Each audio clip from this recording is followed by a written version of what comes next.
towards Earth. Detected by a Russian robotic telescope, it's one of the largest and most dangerous space rocks approaching our planet's orbit. RT's Murad Gaziev looks at the threat from the void. Humanity's last experience with a large asteroid was painful. Almost 2 years ago, the Chelyabinsk meteor, traveling at 19 kilometers a second, exploded in the skies above Russia. The blast was dozens of times more powerful than an atomic bomb.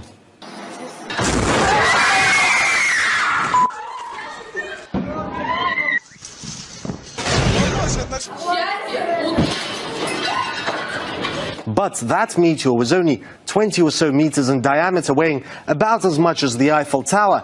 This new asteroid is an entirely different story. It's 20 times bigger, the size of a village, weighing millions of times more. If this asteroid, for now called 2014 UR116, flew into our atmosphere, it wouldn't just burn up in the air and shatter windows. This would hit the planet's surface, potentially killing millions. But calm for now. It's not yet on a collision course with Earth. The danger is, as it passes near planets and the sun, gravity could alter its path. In fact, the Russian space agency, which detected UR116, has satellites watching just for such objects. And it's not only Russia. An American observatory a decade ago detected another similar asteroid. There was a big scare about that, if you remember.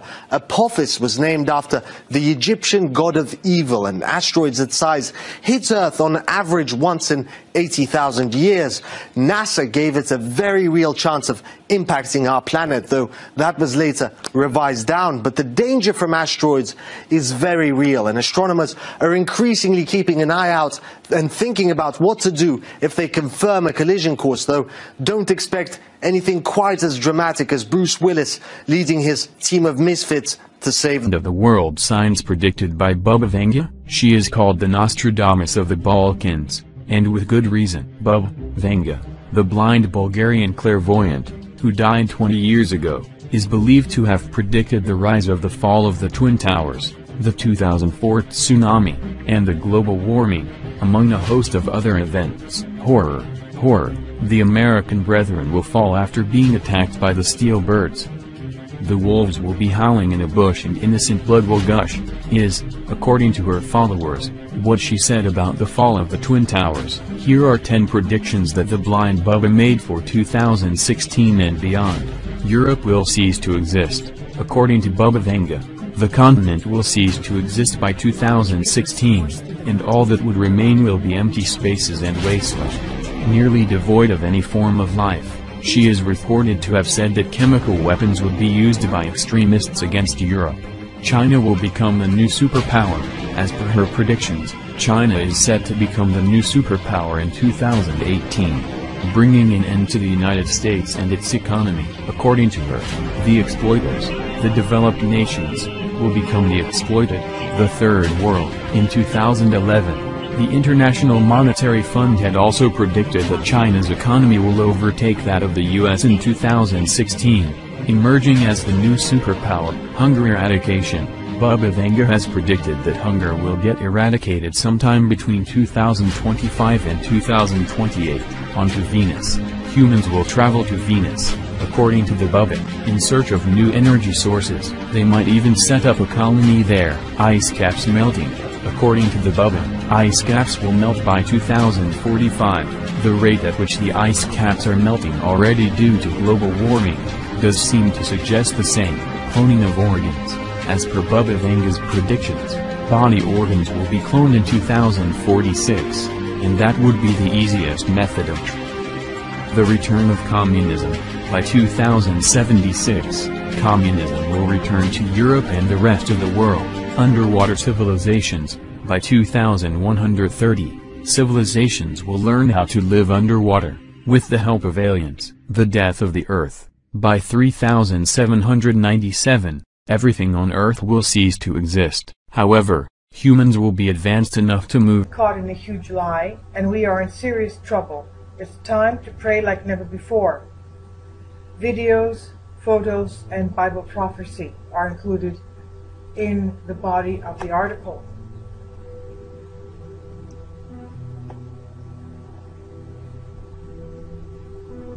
NASA has just been caught in a huge lie, and things are getting more serious than ever before.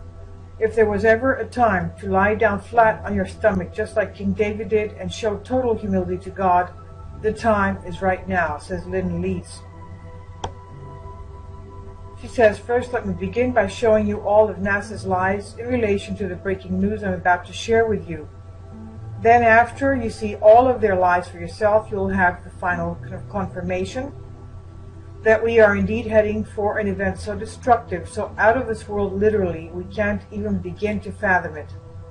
Something astonishing was just uncovered, and I couldn't believe it myself at first glance. So there's a video embedded here. It shows the uncovering of the blocked out, blotted spot covered in a black square, showing that NASA was hiding something in the night sky, in the Google night sky, and it has uncovered that blotted out area. And what is shown which was of course covered up for a certain amount of time, and mysteriously now someone has taken the decision to reveal it to the public worldwide, is the mysterious winged planet believed to be Planet X or Nibiru. And this is of course the infamous Planet X that Zecharia Sitchin was referring to, and the infamous Planet X that Planet X Nibiru that NASA claims does not exist. Well, here it is, it exists now. And it seems to be coming very close to us. So there's a featured video here entitled Urgent, NASA caught in huge lie and we are in serious danger. Time to pray harder than ever. Very interesting. It's important that people watch it. Google Sky has just uncovered an area in space that was previously censored, hidden, showing us what appeared to be Planet X, also known as Nibiru, and according to in-depth studies, it's allegedly heading towards Earth, towards us. NASA has clearly been lying to us, and there's more on this as to how the calculations state to show that it's coming towards us. That's why NASA has been lying to us, not to have a worldwide panic, but now they revealed it. Could they be lying to us about other events that people have been sounding the alarm about? The answer is yes. But first, from an article on the NASA website, published a little over a year ago, that was March 7th, 2004. Quote, after searching hundreds of millions of objects across our sky, NASA's Wide Field Infrared Survey Explorer, that's the acronym WISE, has turned up no evidence of the hypothesized celestial body in our solar system, commonly dubbed Planet X. Researchers previously have theorized about the existence of this large but unseen celestial body, expected to lie somewhere beyond the orbit of Pluto. In addition to Planet X, the body had garnered other nicknames, including Nemesis and Tyche. This recent study, which involved an examination of WISE data, that's the infrared Saturn or larger, exists out of the distance of 10,000 astronomical units, AU. And no object larger than Jupiter exists out to 26,000 AU units. 1 astronomical unit equals 93 million miles. That's the Earth. The Earth is 1 astronomical unit, Pluto about 40 astronomical units from the Sun. So 1 AU is the distance from the Earth to the Sun. And within 24 hours of the original discovery back in 1983, the media was completely silent. And it says here, see here a quote from the article posted in Telehub June 7, 2014. In November of 1983, NASA's IRIS infrared telescope discovered an unbelievably huge, massive, what looked like a slowly burning star, a big object headed right towards our solar system from the region of Orion, stated Dr. Jason Rand, researcher and author of the book Return of Planet X, in his opening remarks during the historical interview, pointing out how openly and well announced the discovery was that day. However, like clockwork, 24 hours later the media was completely silent on the matter, and you heard not even a peep as national security protocols were implemented in the highest levels of the government and media, and from then on, it would be almost a complete informational blackout. The public didn't name Planet X, the government did.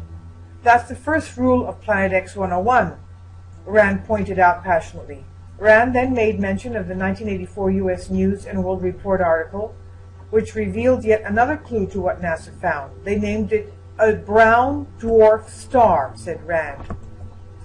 Embedded in this article is a YouTube video by David Morrison of NASA denying the existence of Planet X. He's the NASA senior scientist, David Morrison, PhD. The IntelliHub article goes on to say, Zecharia Sitchin, renowned author and researcher, has stated that Planet X flies through space in a highly elliptical orbit approaching Earth from the south on an angular plane, then slingshotting around the backside of the Sun before exiting back out of our solar system every 3,600 years. So maybe that was the time of the Exodus of Moses. That was about 1,500 BC. So it seems that we're in the range of that time period. It has also been said that you can only see the brown dwarf star approaching low on the horizon from a vantage point of the Earth's southern hemisphere, making spotting the planet early on difficult for most of the world population. And also intriguing in relation to its name, Nibiru. In a Wikipedia entry on Zecharia Sitchin, it states, according to Sitchin's interpretation of Mesopotamian iconography and symbology outlined in his book dated 1976, The 12th Planet, and its sequels, there is an undiscovered planet beyond Neptune that follows a long elliptical orbit reaching the inner solar system roughly every 3,600 years. This planet is called Nibiru, although Jupiter was a planet associated with the god Marduk in Babylonian cosmology. According to Sitchin, Nibiru, whose name was replaced with Marduk in original legends by the Babylonian ruler of the same name in an attempt to co-opt the creation for himself, leading to some confusion among readers, collided catastrophically with Tiamat, a goddess in the Babylonian. Collision supposedly formed the planet Earth, the asteroid belt, and the comets. Sitchin states that when struck by one of the planet Nibiru's moons, Tiamat split in two, and then on a second pass, Nibiru itself struck the broken fragments, and one half of Tiamat became the asteroid belt. The second half, struck again by one of Nibiru's moons, was pushed into a new orbit and became today's planet Earth. Could this account for the increasing changes in weather, seasons, and tides, volcanic activity, tectonic activity, and more, even tornadoes now striking as early as June? As I stated in my feature video at the beginning of this article, heavenly bodies approaching Earth's atmosphere do indeed cause significant changes in the magnetic activity, she says. And for many years now, governments have been keenly aware of an approaching celestial body, or as well known as a brown dwarf star, as well as 3,600-year cycle of destruction, and clearly discussed in the ancient Sumerian cylinder seals, as well as other ancient documents. The Washington Post article dated December 30th, 1983 on page A1 states,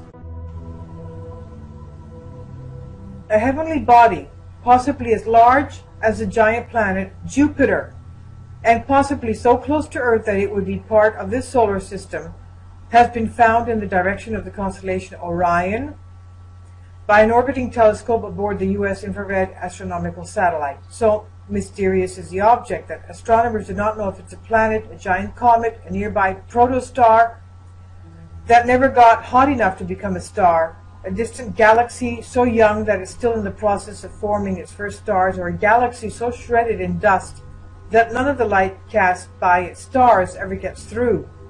All I can tell you is that we don't know what it is, said Dr. Jerry Neubauer, IRA's chief scientist for California's Jet Propulsion Laboratory and director of the Palomar Observatory of the California Institute of Technology. and he said in an interview. See also article from Discovery News referring to Nibiru as an imaginary planet and harshly criticizing those who believe in such a thing. So they're contradicting what the scientists said in December of '83. That's interesting. Scientists are contradicting each other.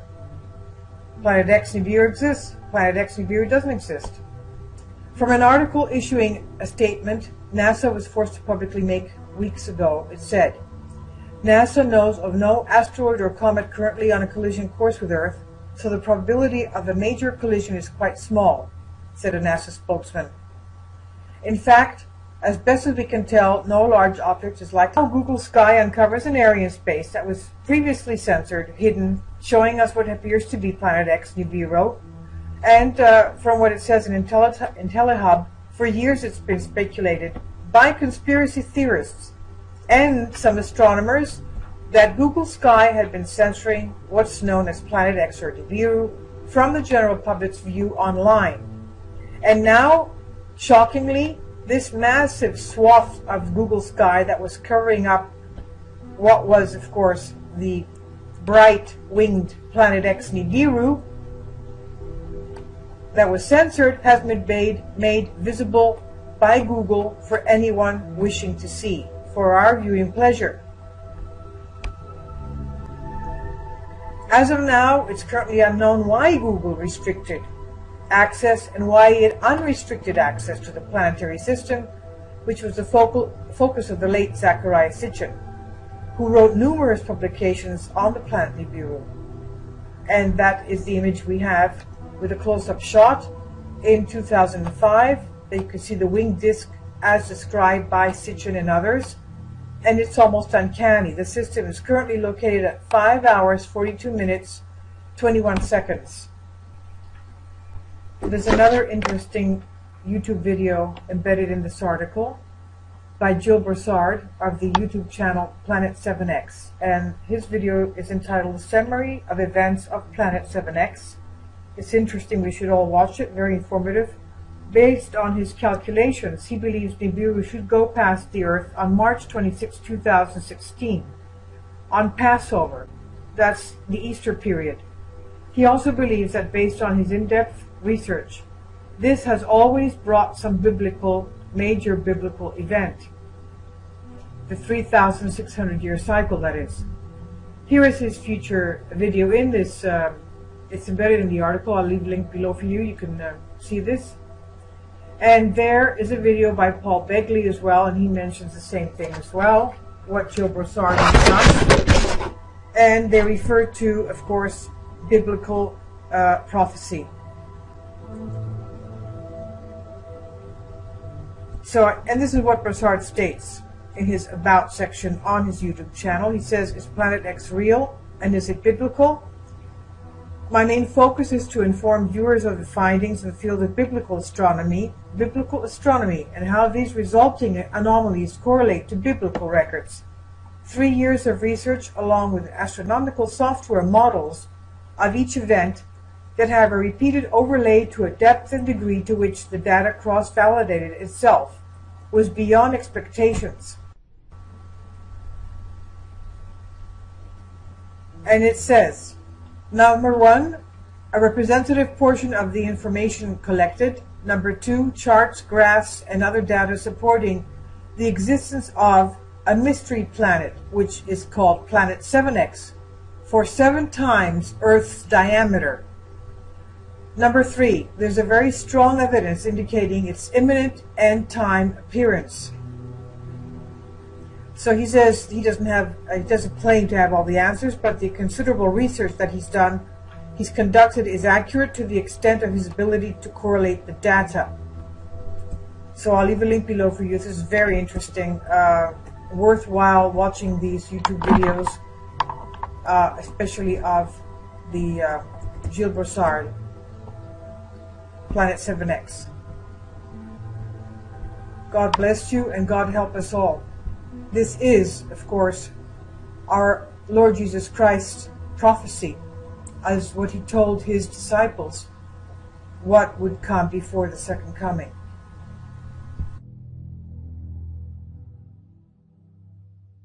overtaking the entire planetary realm.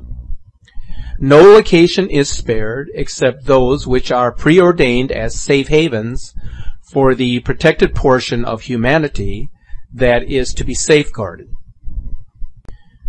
Recently, I published a video that included a podcast concerning the fiery comet known as the Red Ball of Redemption, a comet that would bring great destruction upon the Earth.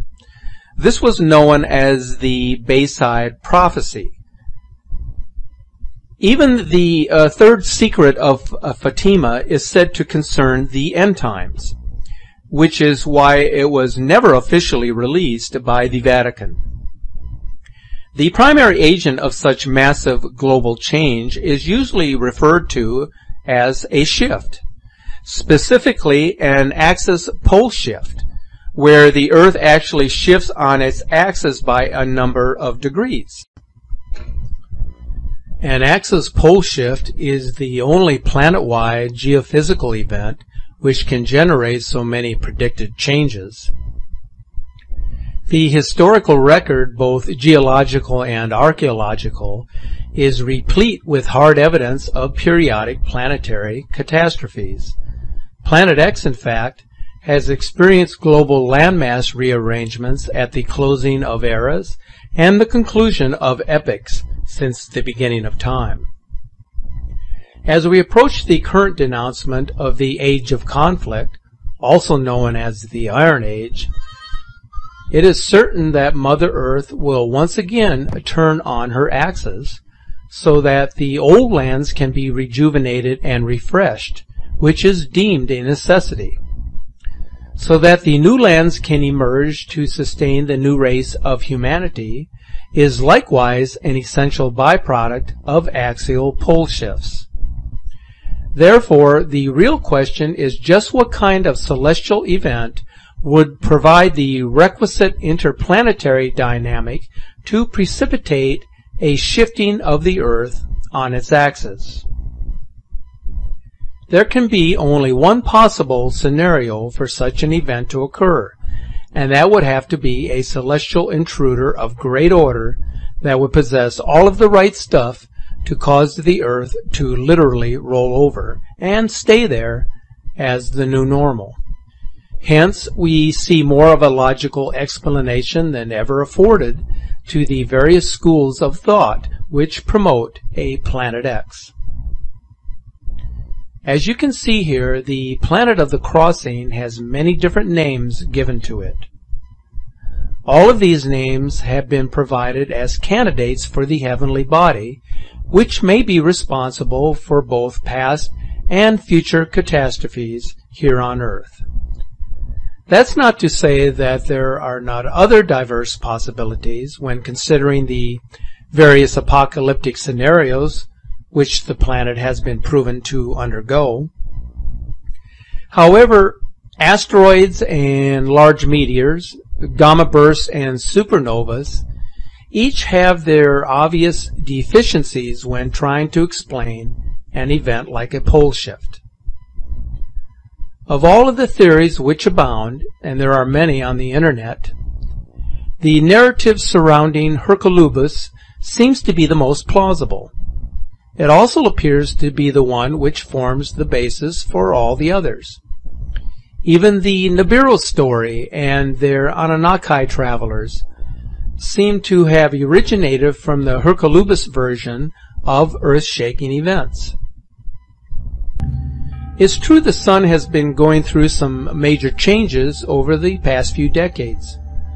We wonder if its a new location in the galaxy of the galactic center is enough to bring about such a profound and fundamental transformation. We also wonder if there are other galactic happenings, both seen and unseen, which may be triggering the sustaining of the Sun's new behavior. As the Sun ages, it is quite possible that it is simply entering a new phase of existence.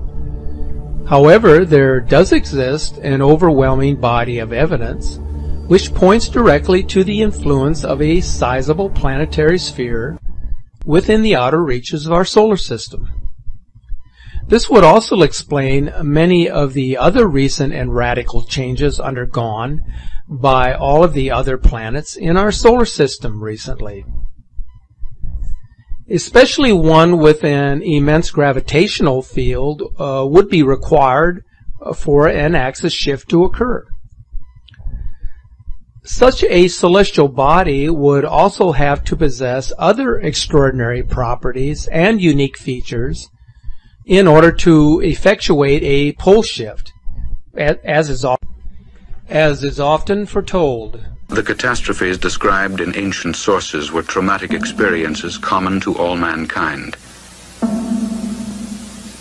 Purged from conscious memory, these records are now interpreted as allegories, metaphors, and the trauma has been submerged in the unconscious.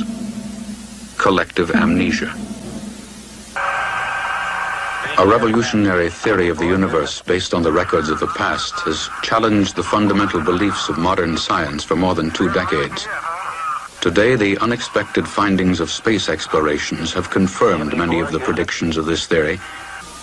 Mountains were born and mountains collapsed. Land and sea changed places. Great streams of lava flowed. The sea boiled and evaporated. Such were the scenes of unimaginable violence during the times of global catastrophe, as recorded by the ancients.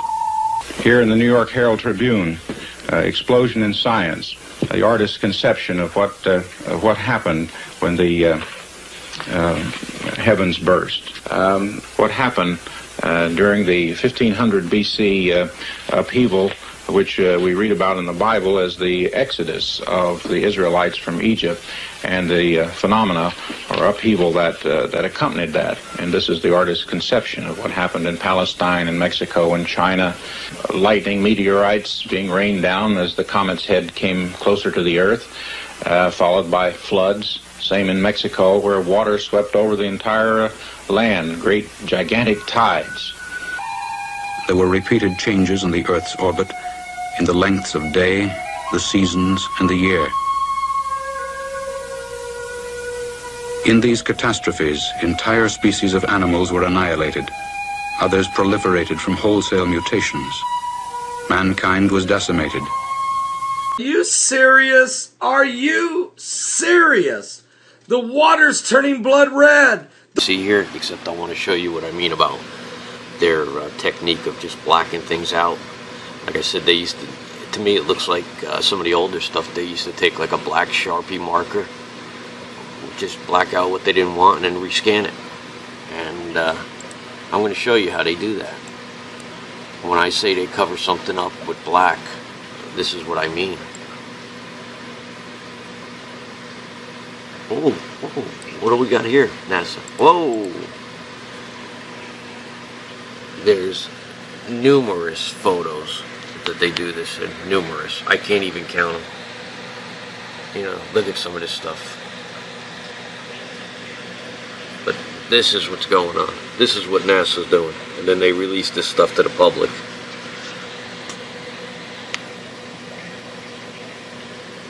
This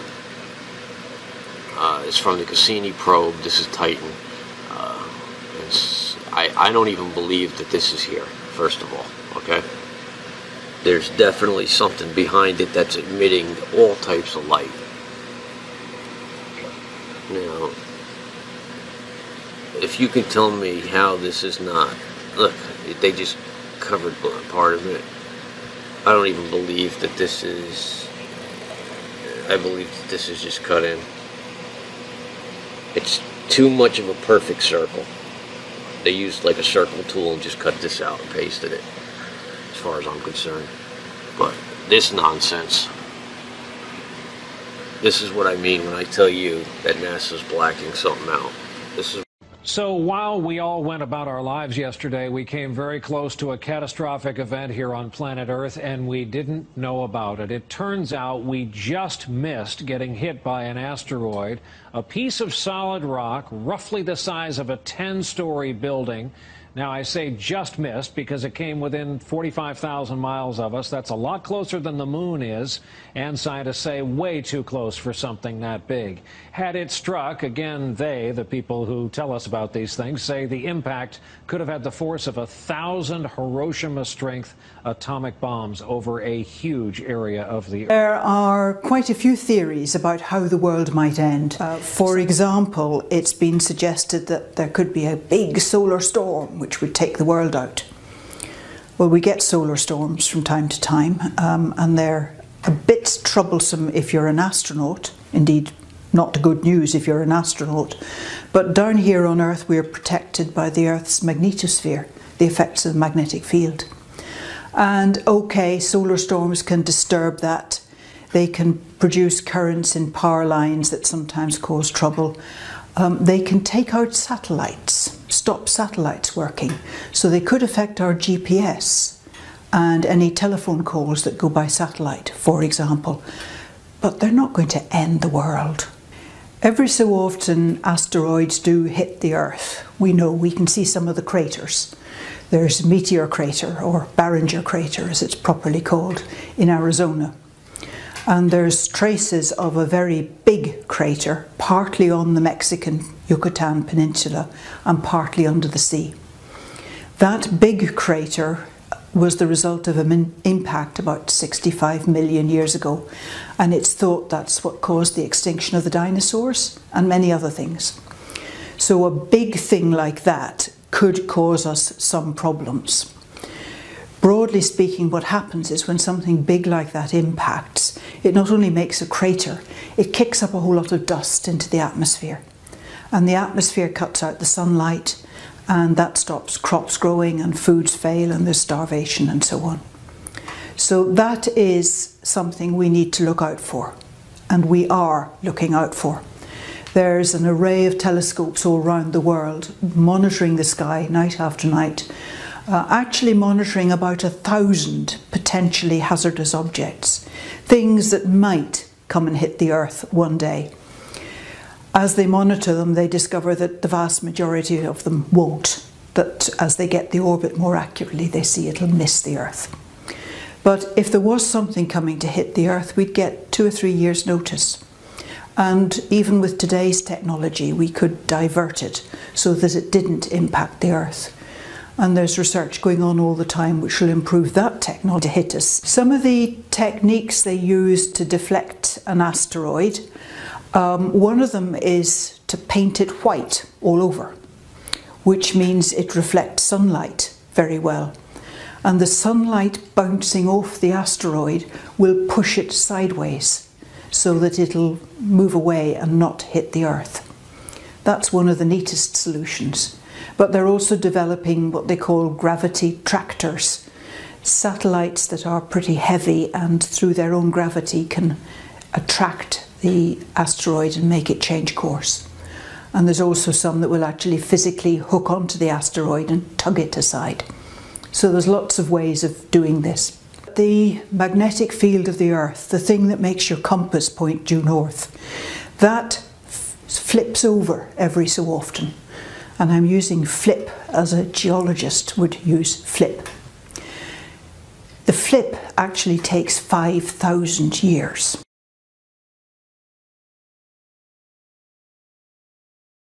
Rice planting on a test basis has begun in a village near the crippled Fukushima Daiichi nuclear power plant.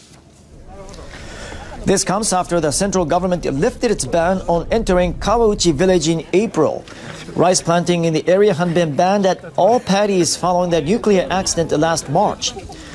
The purpose of this year's harvest is to verify the product's safety. On Sunday, about 40 farmers and volunteers began planting rice at 30 rice paddies. Fabric that absorbs radioactivity was laid near entrances of irrigation channels. Villagers have also sowed into the soil substances that absorb radioactivity.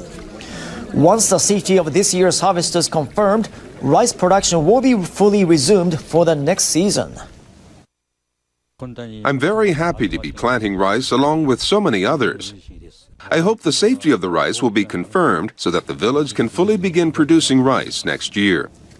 from Plato's Republic was the idea that population should be controlled and unwanted life should be disposed of like trash. In other words, that some were worthy of life and others weren't. This is a concept that comes through in Darwin's ideas about survival of the fittest.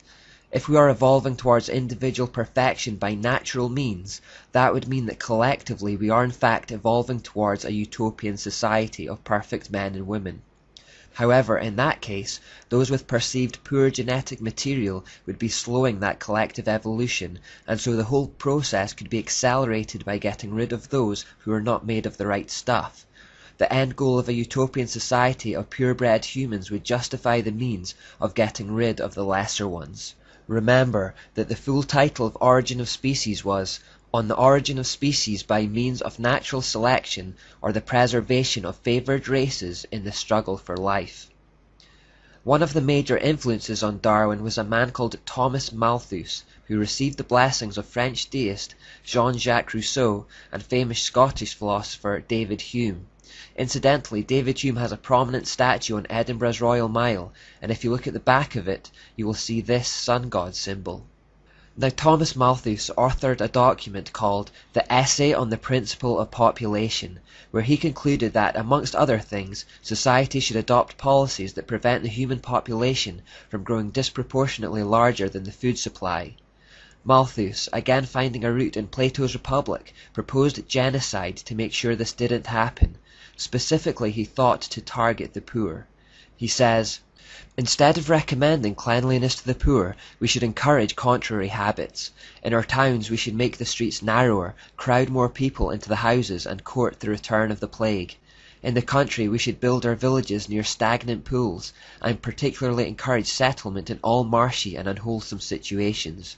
But above all, we should reprobate specific remedies for ravaging diseases, and those benevolent but much mistaken men who have thought they were doing a service to mankind by projecting schemes for the total extirpation of particular disorders."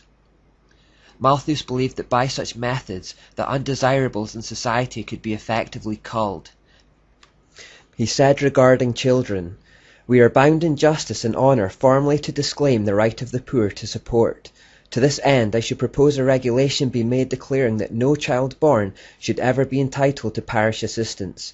The illegitimate infant is comparatively speaking of little value to society, as others will perish, unless room be made for them by the deaths of grown persons." The logic behind the idea that those who serve society least should be destroyed was echoed under Darwinism in the survival of the fittest. The individual is lost in the collective. Again, the end of a utopian society justifies the means of killing the poor and the weak.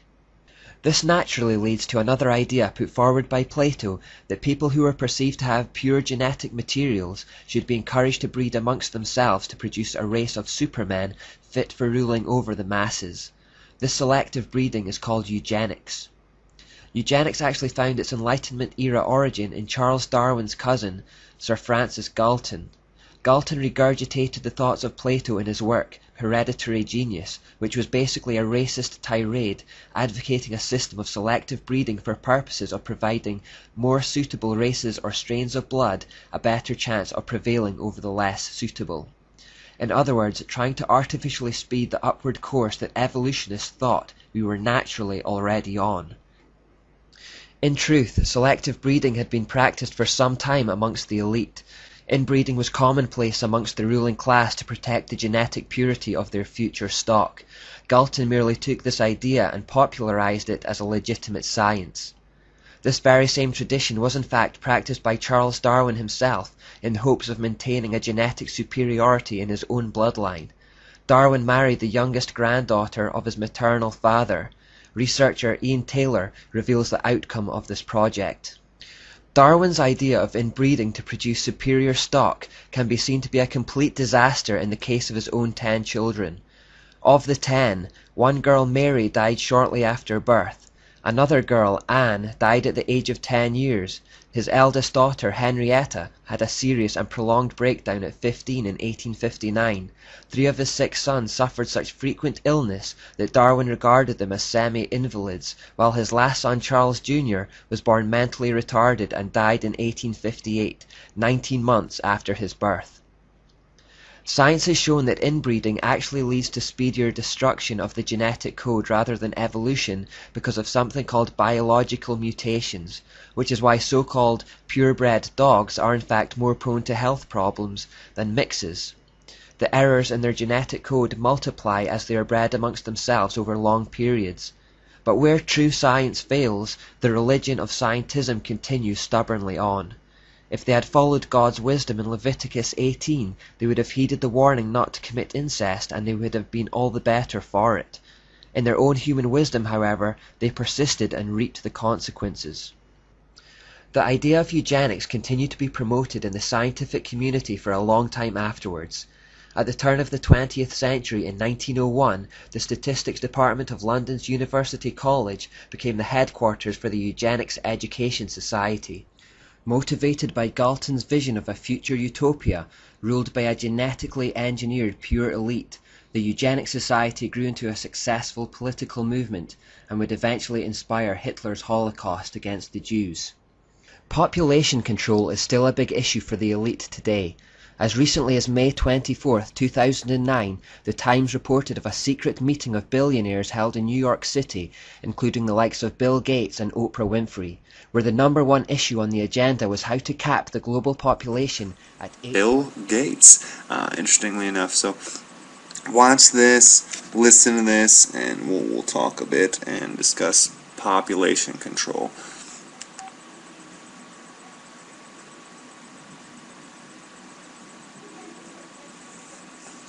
This equation has 4 factors, a little bit of multiplication.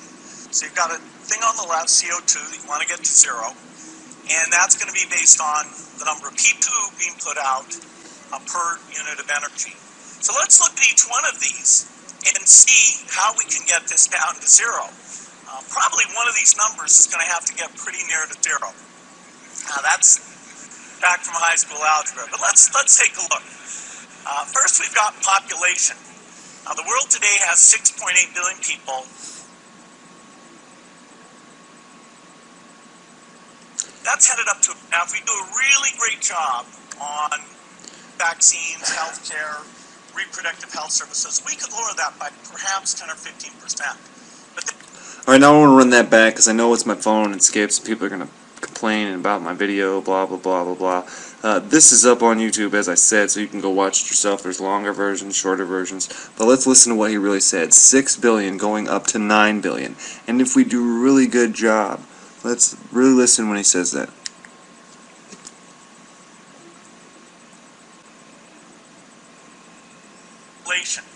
Now the world today has 6.8 billion people. That's headed up to about 9 billion.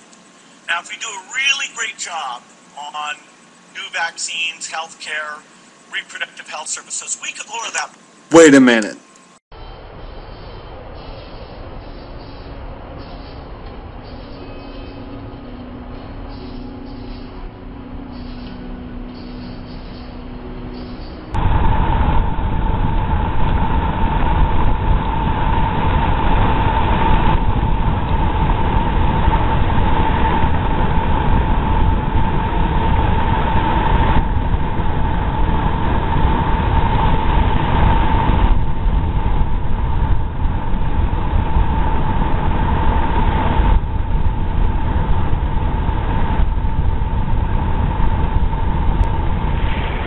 Look at it. This is what's washing up. And as it washes up, it's bringing all these jelly things. What is that?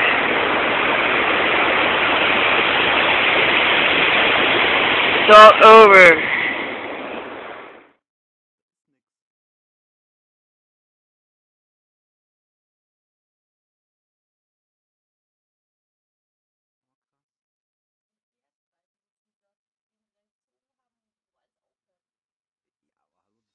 State warns on EMP. There's no help coming. Oh, this was interesting. Washington. Arizona Governor Jan Brewer has signed legislation to require the state's Department of Emergency and Military Affairs to prepare materials outlining what citizens need to know to deal with either a natural or man-made electromagnetic pulse event that could knock out the vulnerable electrical grid system over a wide geographical region. But if this isn't another red alert for you, I don't know what else to tell you. The legislation, SB 1476, was introduced by Senator David Farnsworth. It includes the type and quantity of food, water, and medical supplies that each person should stockpile in case an EMP occurs over the U.S. What? The legislation, however, doesn't require actual hardening of the grid within a state. Unreal. And, Russia sanctions, I almost read the NBA bans, Russia sanctions not tough enough yet, analysts say. Well, if they get any quote-unquote tougher, they're going to be really attacking Putin, and that's just going to make him mad. I mean, it's not doing anything. It's actually creating another financial system to fall back on when this one collapses. So, do you believe in global warming? Yes, I do. Global warming is a bad way to phrase it. Do I believe in climate change? Yes. Yeah, to an extent I do. Yes. Yes. Yes. Why do you believe in global warming? Because there's scientifically valid proof that global warming exists. Because it's getting hotter and colder. Like, I've been in Georgia my whole life, and we've never really seen snow the way we've seen it the past 2 years. Yeah, so. Because I think that humans have an effect on the planet that has been observed through scientific reasoning. I mean, because it's been proven. Like, scientific evidence shows, like, no, we're going to ruin our Earth. Yeah? It's self-evident. The ice is melting. We're all doomed. We're all going to die. I really don't know what's going on with the government. I know there are tons of weather machines. I know all the weather isn't real weather, so it's kind of like, who knows, you know? Right. 1 minute it's snowing, 1 minute it's raining, then it's hot and it's cold, so you just roll with it. Yeah, climate change or global warming, yeah, I'm fairly certain that it's, you know, created by the activities of humans. Do you have any ideas of how we can maybe fix it? Eat the rich. That's all. Appreciate it. Thank you. Here's why some believe a pole shift, a serious one, a complete one, may be on the near horizon. On December 29, 2003, NASA released this article about our migrating pole. The bottom location, 1831. In approximately 70 years, it moved up 1 notch to 1904.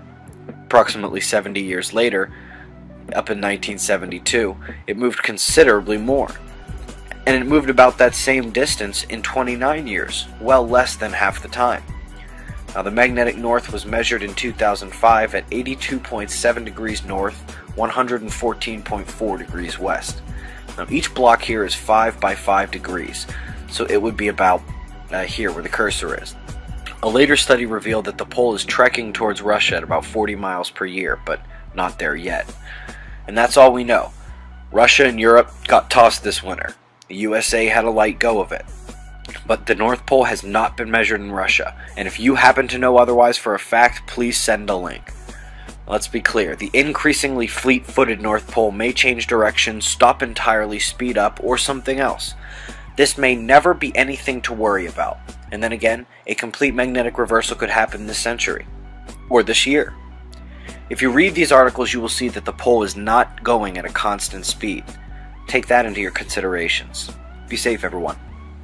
In 812, when the fourth angel blew his trumpet, 1/3 of the sun, 1/3 of the moon, and 1/3 of the stars was struck, so that 1/3 of them turned dark. 1/3 of the day was kept from shining, and also the night. I believe this judgment may be declaring a shift in the axis of the earth. This would cause 1/3 of the day to be lost, as the earth starts to revolve around a new axis, which would alter the orbit of the sun, moon, stars and planets. And the sun would rise and set in a different place. And the moon would also appear to have altered its orbit. A shift in the axis of the earth could indeed cause 1/3 of the day and night to be lost. And instead of a 24-hour day, we would experience a 16-hour day. If the Earth loses 8 hours, then sunset would occur at about 10 o'clock in the morning.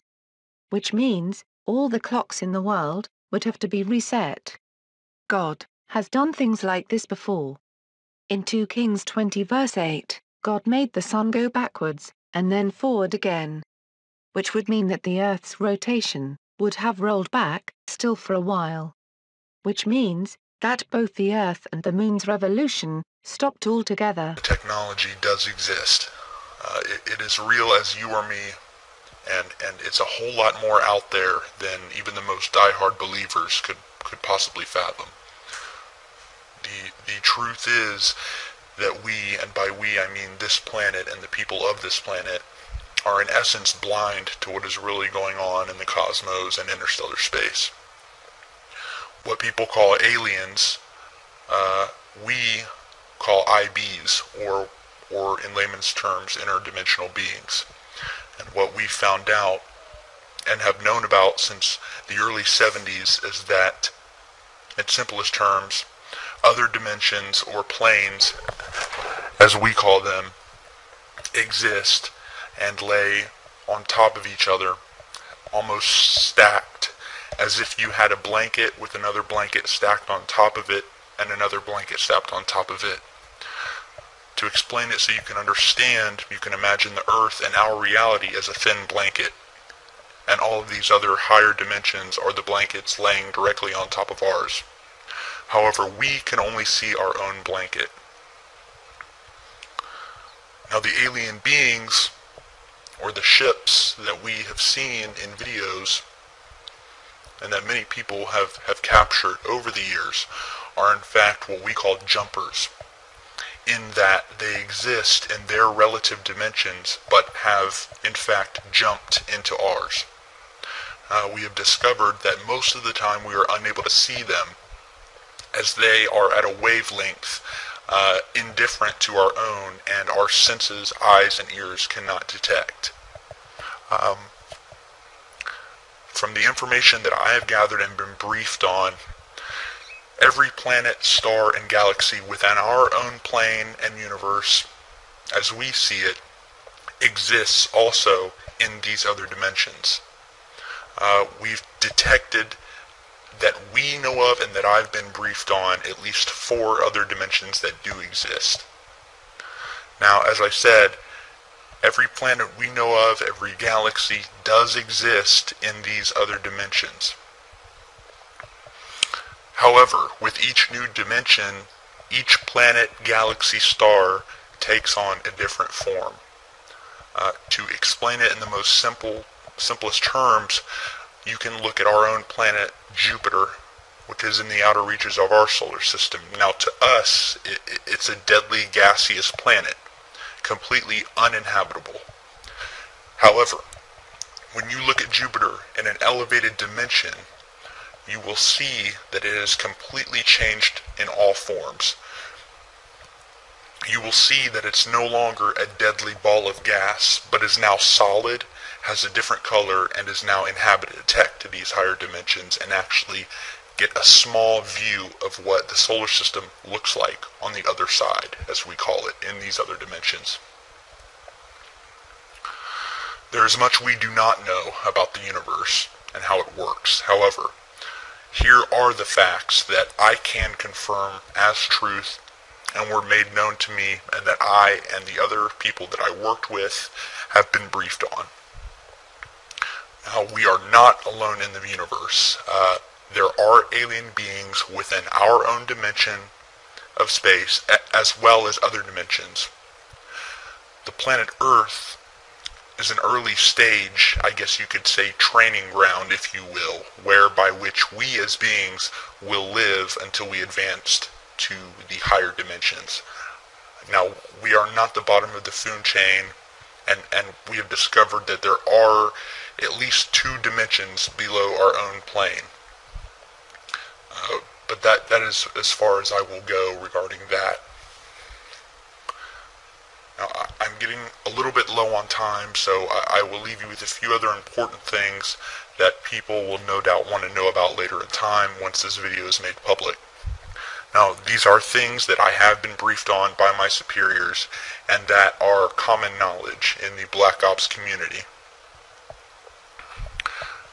Now, the planet that we know of as Mars was at one time inhabited, but again, at one time was wiped out by the people who inhabited the planet, which were much more technologically advanced than we are, which we discovered by testing and analyzing the chemical residue found from the blasts around the planet, as well as artifacts that we've also discovered on the planet, including the infamous glass tubes seen in the few of the publicly made photographs from NASA. Now, these are not glass structures, but a glass-like material that is about 1,000 times stronger than any material or steel that we have on our own planet. These tubes were used as a means of travel underground and above ground by the people who inhabited this planet. It is thought from our research that there are still an ET presence inhabiting Mars, but again, this is as far as I will go, and that I was briefed on regarding that matter.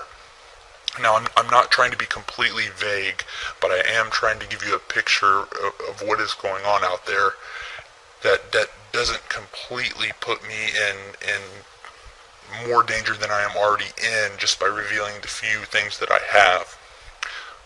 One of the last things that I will reveal, and that is definitely a fact, and that I have been briefed on, and that many other people involved with the Black Ops community have been briefed on, and that is our own moon, which does in fact have alien bases on it, and also has bases from our own government. Now, there is an ET presence, which is primarily located on the dark side of the moon. The Apollo program was in all actuality a reconnaissance mission, so that we could research what was exactly there and who. You will notice that many of the photos from the Apollo missions have airbrushed out buildings and bases, and this is the truth of the matter. About half of the video that you will see that is documented from the Apollo missions was in fact shot here on Earth at Area 51. In fact, if you look at satellite imagery, you can actually see what's left of a crater field created at Area 51 that was used in the filming. Now, the truth is that most of the footage from the moon showing what were a constant presence of alien vehicles flying over the surface, cluttering up the footage. So again, they showed the American people what they could and recreated the rest here on Earth that they couldn't show. From what we know, the dark side of the moon is where most of the alien presence is located.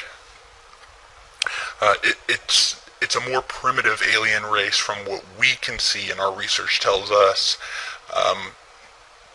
It's more primitive than the alien beings you would see on higher dimensions, but still thousands, if not millions of years ahead of us. Now, we have our own bases, which are primarily located in or near the Sea of Tranquility, which is the site of Apollo 11, and also one base that I know of located near the crater Sabine D. To this day, we're still sending secret missions to and from the moon. However, I do not know the complete details of what we are doing there.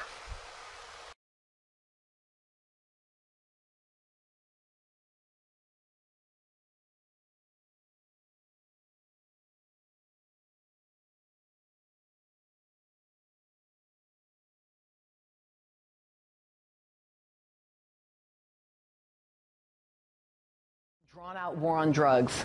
But another war is being waged that you may know nothing about, the war against the homeless. On April 18th, the ACLU sent a letter to both the Department of Justice and the Detroit Police Department urging that the practice of dumping the homeless be stopped. A year-long ACLU investigation claims the following. Detroit police officers stopped people perceived to be homeless in the tourist area of Greektown in Detroit. They forced them into vans, took them for a ride, and deserted them miles away. The sad truth, Detroit isn't the only city that treats the homeless this way. Joining me now from Detroit is Michael Steinberg, legal director of the ACLU of Michigan. Nice to have you, Michael. Thank you, Melissa. So tell me, what did your investigation show that the police were doing to folks who are experiencing homelessness in Detroit? Essentially, what the police were doing were kidnapping individuals off the streets of tourist-friendly areas of Detroit, putting them in handcuffs, throwing them in the back of a wagon or a police car, and transporting them either outside the city or to deserted parts of the city and abandoning them. They then tell the individuals that they weren't welcome back into Greektown or other tourist-friendly areas. Sometimes they'd make it difficult for them to return by making them throw their money down a storm drain.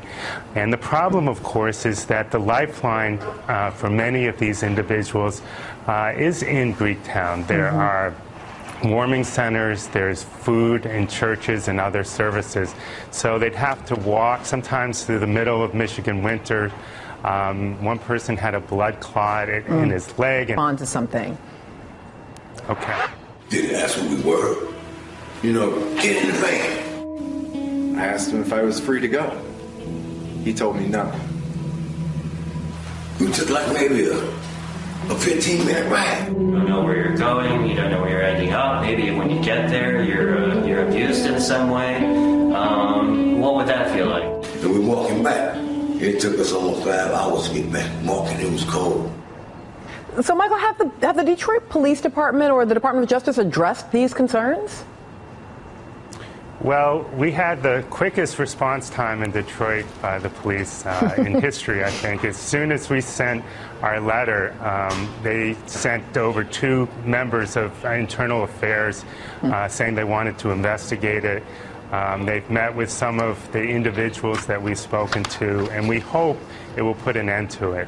We've also reported it to the Department of Justice because we believe that the practice violates the consent judgment that was entered into between the DOJ and the Detroit Police Department. So, Michael, part of what we've been talking about this morning is criminalizing drugs, but there's also this kind of impact of criminalizing homelessness. And we were looking at not only in Detroit, but sort of all over the country, municipalities doing things like making it illegal to sleep or sit in a store or in personal buildings, laws punishing people for begging or panhandling, enforcement of these so-called quality of life ordinances. Tell me, is there a war on the homeless? You can definitely appropriately characterize it as a war on the homeless. We are challenging a state law in Michigan that makes it a crime to beg in public. We have represented individuals who have been charged with trespass for sleeping on public land. They're essentially criminalizing the status of being homeless. Society, if we want to stop seeing homeless people on the streets, we as a society have to treat the problem as a social problem, not a criminal justice problem. We have to provide mental health services to those who need it. We have to provide drug treatment programs for those who need it in public housing. We can't make it a crime to be homeless. Homelessness is not going to go away by making it illegal. Michael Steinberg in Detroit, I so appreciate that point, and it dovetails so nicely with what we're talking about in terms of drugs. We have a set of social responsibilities, epidemiological problems here. It is not solved through criminalizing. Thank you for your work. Thank you.